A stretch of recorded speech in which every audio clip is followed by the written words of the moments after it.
Welcome back to my YouTube channel. ಎಲ್ಲರಿಗೂ ಕಥಾ ಕಣಜ ಚಾನೆಲ್ಗೆ ಆತ್ಮೀಯವಾದ ಸ್ವಾಗತ.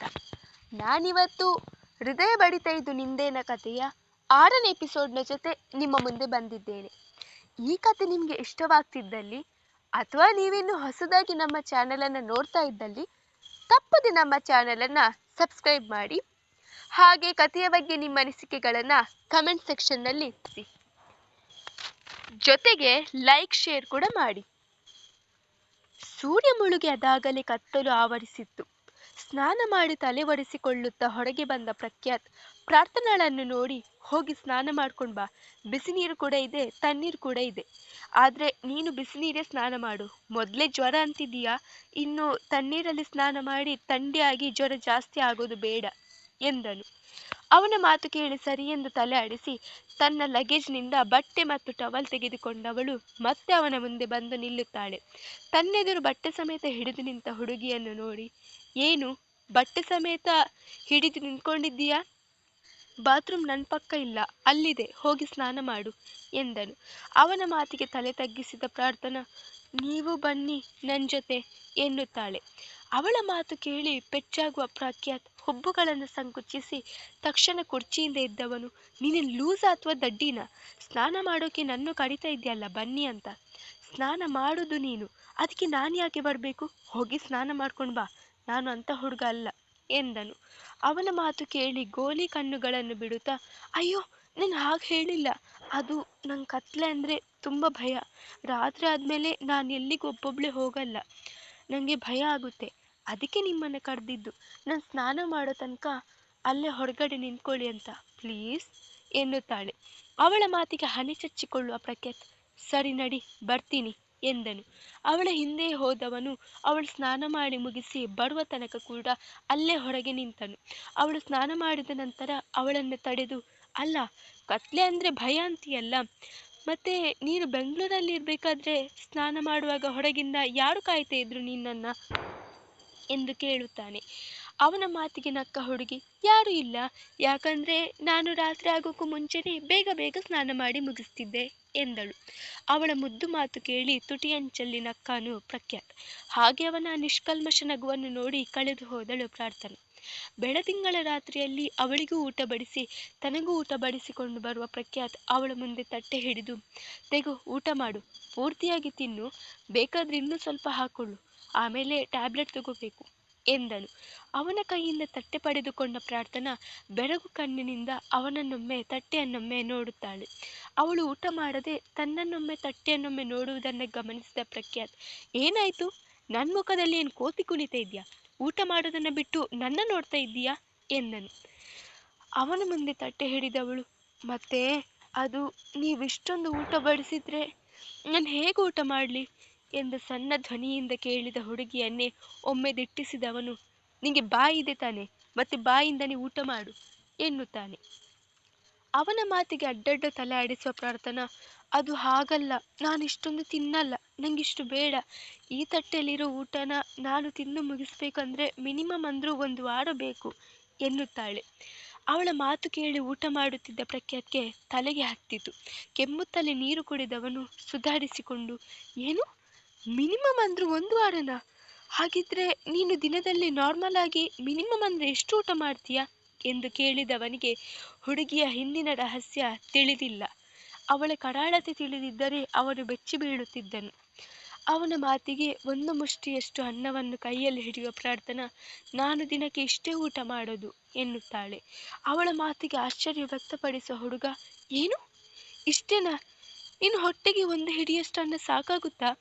ನಮ್ಮ ಪಕ್ಕದ ಮನೆ ಬೆಕ್ಕು ಕೂಡ ಇದಕ್ಕಿಂತ ಜಾಸ್ತಿ ತಿನ್ನುತ್ತೆ ಎನ್ನುವವನಿಗೆ ಪಾಪ ಆ ಹುಡುಗಿ ಅಷ್ಟು ಸ್ವಲ್ಪ ಊಟ ಮಾಡುವುದರ ಹಿಂದಿನ ಕಾರಣ ತಿಳಿದಿಲ್ಲ. ನಂಗಿಷ್ಟು ಸಾಕು ಎನ್ನುತ್ತಾಳೆ.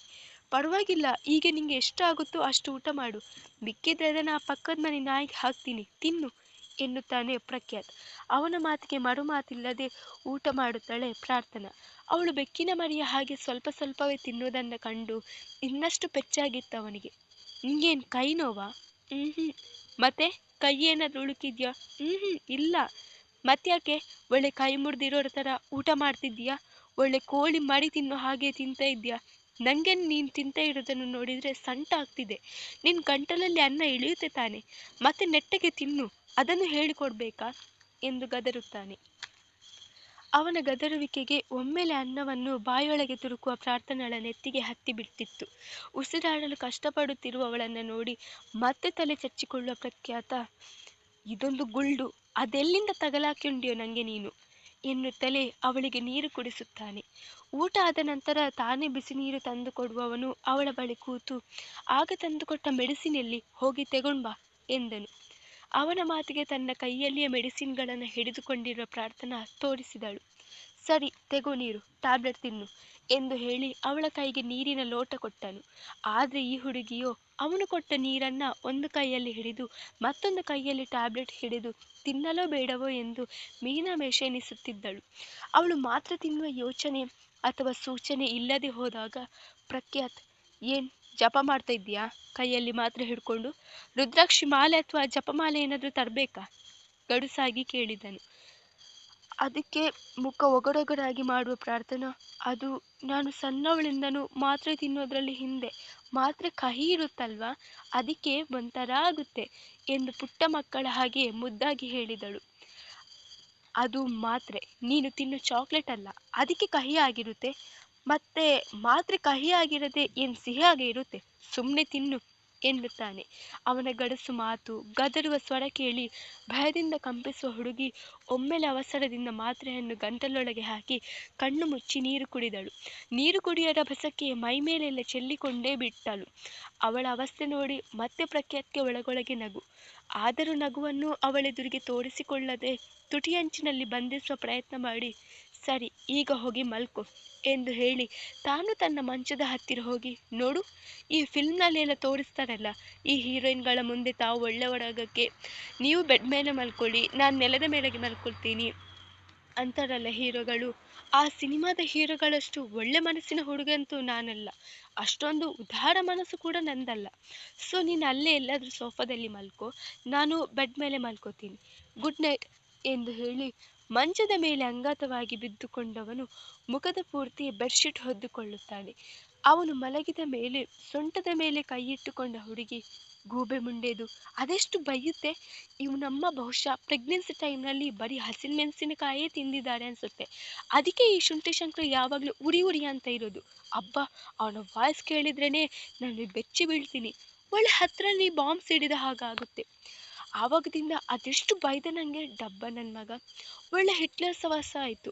ನಮ್ಮಮ್ಮ ಕೂಡ ನನಗೆ ಎಷ್ಟೊಂದು ಬೈದಿಲ್ಲ, ಆದರೆ ಈ ಕಪಿ ಮುಂಡೆದು ಅಮ್ಮ 1 ವರ್ಷಕ್ಕೆ ಬೈಯೋ ಬೈಗುಳನ ಒಂದೇ ದಿನಕ್ಕೆ ಬೈದು ಮುಗಿಸಿಬಿಡ್ತು. ಪಾಪ ಹುಡುಗಿ, ಹೀಗೆ ಜೋರು ಮಾತಾಡಿದ್ರೆ ಹೆದರ್ಕೊಳ್ತಾಳೆ ಅನ್ನೋ ಕಾಮನ್ ಸೆನ್ಸ್ ಕೂಡ ಇಲ್ಲ ಈ ಶುಂಠಿಗೆ. ಇವನಜ್ಜಿ ಎಷ್ಟೊಂದು ಬೈದು ಬಿಟ್ಟ. ಶುಂಠಿ ಶಂಕರ, ಕಪಿ ಮುಂಡೆದು, ಗೂಬೆ ಮುಂಡೆದು, ಇರಲಿ, ನನಗೂ ಒಂದು ಟೈಮ್ ಬರುತ್ತೆ, ಆಗ ನಾನು ತೋರಿಸ್ತೀನಿ ಯಾರು ಅಂತ ಎಂದವನಿಗೆ ಮನಸ್ಸಿನಲ್ಲಿ ಸಹಸ್ರನಾಮಾರ್ಚನೆ ಮಾಡಿಕೊಂಡೇ ಬೆಡ್ಶೀಟ್ ದಿಂಬು ಹಿಡಿದು ಸೋಫಾದ ಮೇಲೆ ಮಲಗಿದಳು. ಅವನಿಗೆ ಮನಸ್ಸಿನಲ್ಲಿಯೇ ಬೈದು ಸಹಸ್ರನಾಮಾರ್ಚನೆ ಮಾಡಿದವಳು ಪಾಪದ ಹುಡುಗಿಯ ಹಾಗೆ ಸೋಫಾದ ಮೇಲೆ ಬಂದು ಬಿದ್ದುಕೊಂಡಳು. ಆದರೆ ಅಲ್ಲಿಗೆ ಅವಳ ಬೈಗುಳ ನಿಂತಿಲ್ಲ. ಮಲಗಿದ್ದಲ್ಲಿಂದಲೇ ಮನಸ್ಸಿನಲ್ಲಿ ಅವನಿಗೆ ಮತ್ತೆ ಬೈಗುಳದ ಮಳೆ ಸುರಿಸಿದ್ದಳು ಪ್ರಾರ್ಥನಾ. ಬೈದು ಕೊನೆಗೆ ಸಾಕಾದ ಹುಡುಗಿ ನಿದ್ದೆಗೆ ಜಾರಿದ್ದಳು. ಅದೆಷ್ಟೋ ವರ್ಷದ ನಂತರ ಹಾಯಾಗಿ ಕಣ್ಣು ತುಂಬ ನಿದ್ದೆ ಮಾಡಿದ್ದಳು ಹುಡುಗಿ.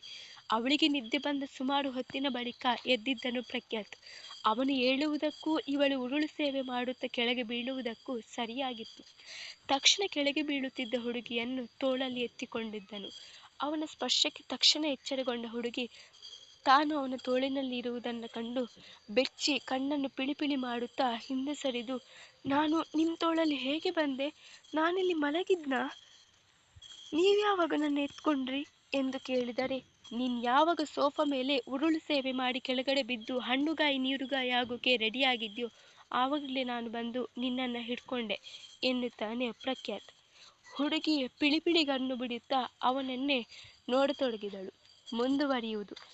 ಯಾಕೆ ಕತೆ ಇಷ್ಟ ಆಗ್ತಿದ್ವಾ? ವ್ಯೂಸ್ ಕೂಡ ಕಡಿಮೆ ಇದೆ, ಕಮೆಂಟ್ಸ್ ಕೂಡ ಕಡಿಮೆ ಇದೆ, ಲೈಕ್ಸ್ ಕೂಡ ಕಡಿಮೆ ಇದೆ, ಎಲ್ಲನೂ ಕಡಿಮೆನೇ ಇದೆ ಒಂದು ರೇಂಜಲ್ಲಿ. ಪ್ರತಿನಿತ್ಯ ವಿಡಿಯೋ ಅಪ್ಲೋಡ್ ಮಾಡೋದೇ ಆಯಿತು. ಪ್ರೋಗ್ರೆಸ್ ಎಂತ ಸಹ ಕಾಣಿಸ್ತಿಲ್ಲ ನನಗೆ. ಮಂಡೆ ಬೆಚ್ಚ ಆಗ್ತುಂಟು. ಸುಮ್ಮನೆ ಟೈಮ್ ವೇಸ್ಟ್ ಮಾಡ್ತಿದ್ದೇನೆ. ನನ್ನ ನೆಟ್ ದಿನಕ್ಕೆ 1 GB ತನಕ ಖಾಲಿ ಆಗ್ತದೆ ಮಾರ್ರೆ, ಇದನ್ನು ಅಪ್ಲೋಡ್ ಮಾಡಲಿಕ್ಕೆ. ನೀವೆಂತ ಸಹ ಸಪೋರ್ಟ್ ಮಾಡುವುದಿಲ್ಲ. ಸಪೋರ್ಟ್ ಮಾಡುವವರ ಬಗ್ಗೆ ನನ್ನದು ಎಂತ ಸಹ ಇಲ್ಲ. ಅವರೆಲ್ಲ ನನಗೆ ಆಲ್ ಟೈಮ್ ಫೇವ್ರೆಟ್ ಅವರು. ತುಂಬ ಜನ ಇದ್ದಾರೆ ಲೇಡೀಸ್ ಎಲ್ಲ ಕಮೆಂಟ್ ಮಾಡುವವರು. ಅವರೆಲ್ಲ ನನ್ನ ಅಕ್ಕನ ಹಾಗೆ, ತುಂಬ ಪ್ರೀತಿ ಅವರಿಗೆ ನನ್ನ ಕಡೆಯಿಂದ. ಆದರೆ ಎಂತ ನನಗೆ ಭಯಂಕರ ಬೇಜಾರು. ಒಂದು ವ್ಯೂಸ್ ಎಂತೋ ನನ್ನ 3 ಗಂಟೆ ಬೆಸದಂಟು ಒಲವಿನ ಅಭಿಸಾರಿಕೆ, ಆಮೇಲೆ ಸರ್ವಮಂಗಳ ಮಾಂಗಲ್ಯ, ಅದಕ್ಕೆಲ್ಲ 500 600 800 ರೇಂಜಿಗೆ ಬರ್ತಿತ್ತು. ಇದು ಬರೀ 80 90 100 300 ಅಲ್ಲಿಗೆ ಸ್ಟಾಪ್. 300 ಸಹ ಆಗುದಿಲ್ಲ ಕೆಲವೊಮ್ಮೆ. ನೀವೀಗೆಲ್ಲ ಮಾಡಬಾರ್ದು ಜನರು. ಎಂತ ಒಂದು ಸಪೋರ್ಟ್ ಮಾಡಬೇಕಲ್ವಾ? ನಾವು ಸಹ ಕಷ್ಟಪಟ್ಟೆ ಅಲ್ವಾ ಹಾಕುದು.